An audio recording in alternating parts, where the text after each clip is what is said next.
હક્કી આવાજ ન્યૂઝમાં આપનું સ્વાગત છે। હું છું અજીઝ ઝપેલવાલા। સમાચારમાં વાત કરીએ તો કોંગ્રેસ પાર્ટીના રાહુલ ગાંધીએ સંગઠન સુરત અભિયાન અંતર્ગત હેઠળ ધભોઈ શહેર તાલુકા કોંગ્રેસ સમિતિ દ્વારા ધભોઈ વિધાનસભામાં ક્ષેત્ર ધભોઈ પટેલ વાડી ખાતે સભાનું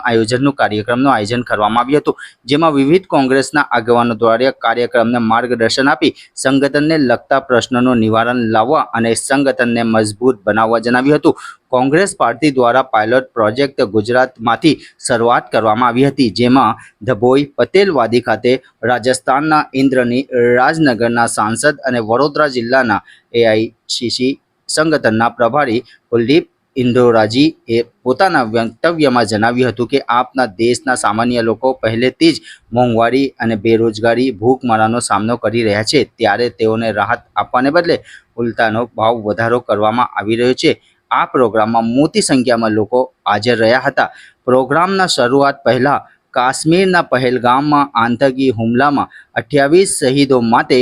2 મિનિટનું મૌન રાખી પછી કાર્યક્રમનું આયોજન કરવામાં આવ્યું હતું।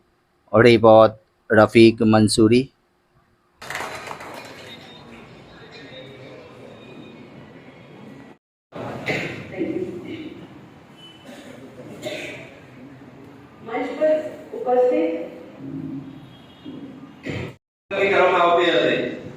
પરંતુ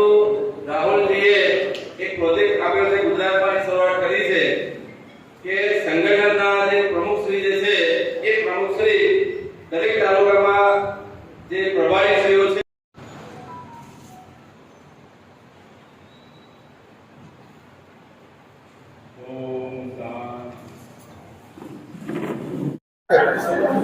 संगठन सृजन अभियान हेठळ डभोई तालुकाना वरिष्ठ कार्यकर्ताओं होद्देदारों ने मळवा माटेनो एक कार्यक्रम आज आयोजित करवामां आव्यो हतो। खूब विशाल संख्या में डभोई तालुकाना तमाम महत्वना आगेवानो अने कार्यकर्ताओ आगे उपस्थित रह्या हता अने आवनारा दिवसोमां संगठनने कई दिशा आपवानी ए माटेना अभिप्राय लेवा माटेनी कामगीरी जे प्रदेशमांथी अने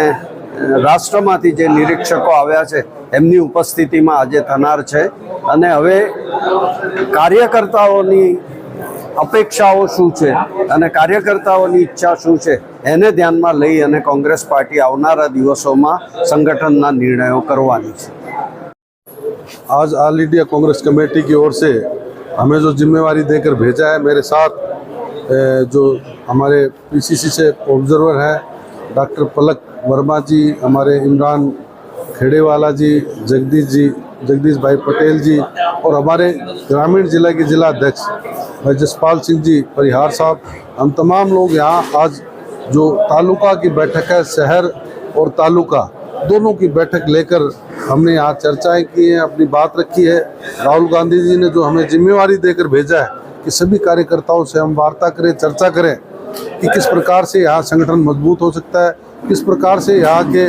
जो तालुका अध्यक्ष हैं, नगर अध्यक्ष हैं, जिले का अध्यक्ष है, उसका चयन